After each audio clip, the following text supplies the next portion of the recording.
Le prophète était entouré de toutes sortes de gens. Chacun d'eux avait un caractère et des idées qui lui étaient propres.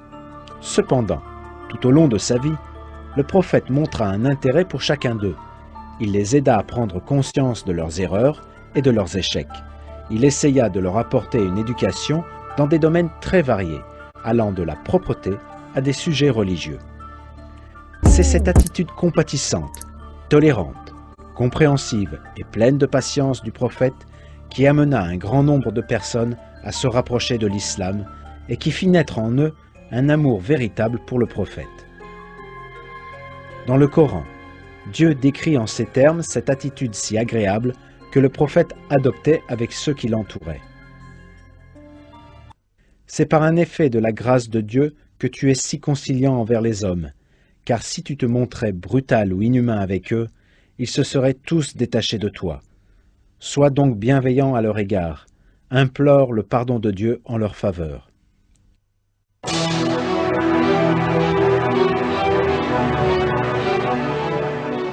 Le prophète ne fit jamais subir de pression ni n'imposa des conditions à ceux qui l'entouraient dans le but de faire accepter l'islam. Il leur expliquait simplement l'islam de la plus plaisante des manières.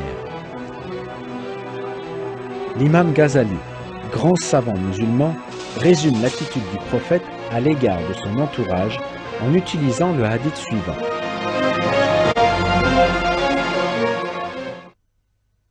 Chacun pensait qu'il était celui que le prophète honorait le plus. Chaque personne qui venait le voir pouvait le rencontrer. Il avait l'habitude d'appeler ses compagnons par leurs surnoms en signe d'honneur et de donner des surnoms à ceux qui n'en avaient pas. Il était très affectueux et très gentil lorsqu'il traitait les gens.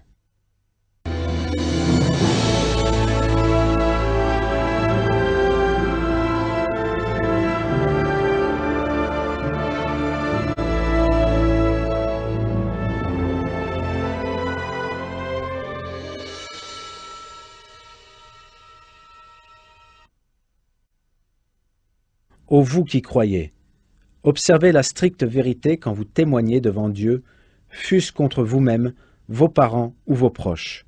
Que ce témoignage concerne un riche ou un pauvre, Dieu porte plus d'intérêt à l'un et à l'autre que vous-même. Ne vous fiez pas à vos impulsions au détriment de l'équité.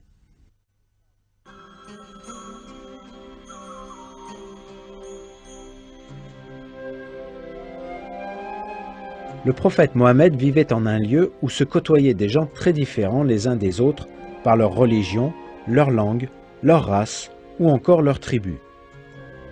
Cette cohabitation de différentes ethnies faisait qu'il était difficile d'y vivre en paix et en sécurité. Cependant, la justice du prophète apporta la paix et la sécurité pour toutes les communautés vivant dans la péninsule arabique, pour les musulmans aussi bien que pour les autres. À l'époque du prophète, chrétiens, juifs et païens étaient tous traités de manière équitable. Le prophète expliquait à tout le monde la vraie religion, mais il laissait chacun libre de ses choix. En effet, le commandement divin à ce sujet est clair et sans appel. Pas de contrainte en religion. Dans un autre verset, Dieu dit :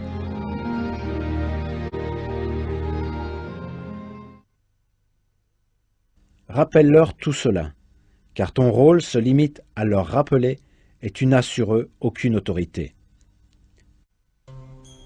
La constitution de Médine, qui fut signée par les musulmans originaires de la Mecque, les musulmans de Médine et les juifs de Médine, nous donne un nouvel exemple de la justice de l'époque. Le but de ce traité était d'assurer la justice entre les communautés de différentes croyances, afin d'établir un ordre commun.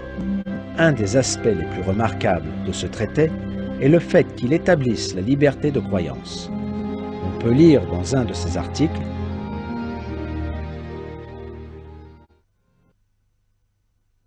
les Juifs de Bani Af constituent une communauté vivant avec les croyants, aux Juifs leur religion et aux musulmans la leur.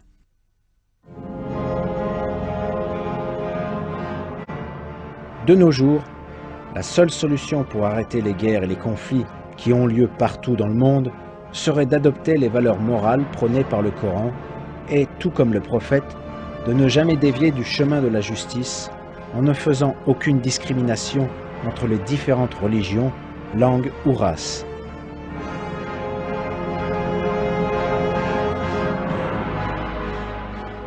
Car c'est le seul moyen pour que l'humanité pérennise la paix, la sécurité et le bonheur dont elle a besoin. Ainsi, la paix, la sécurité et la justice pourront prévaloir à travers le monde, tout comme cela était le cas à l'époque du prophète.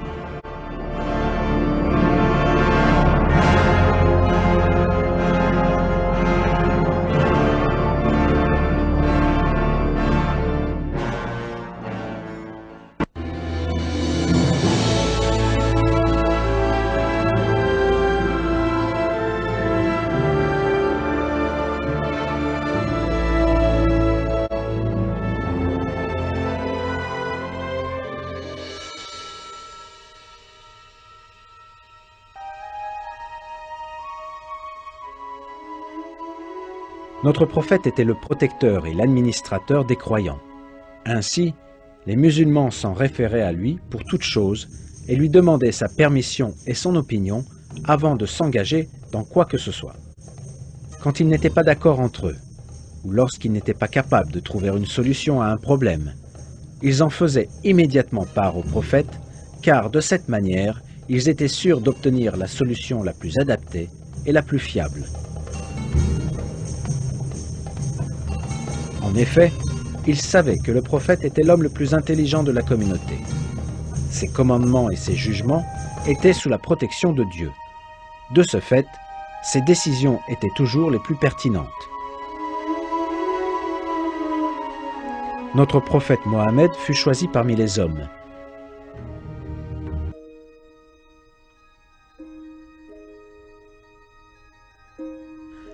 Il est donc un modèle pour nous-mêmes, à notre époque, et sa sunna est un précieux guide pour l'humanité.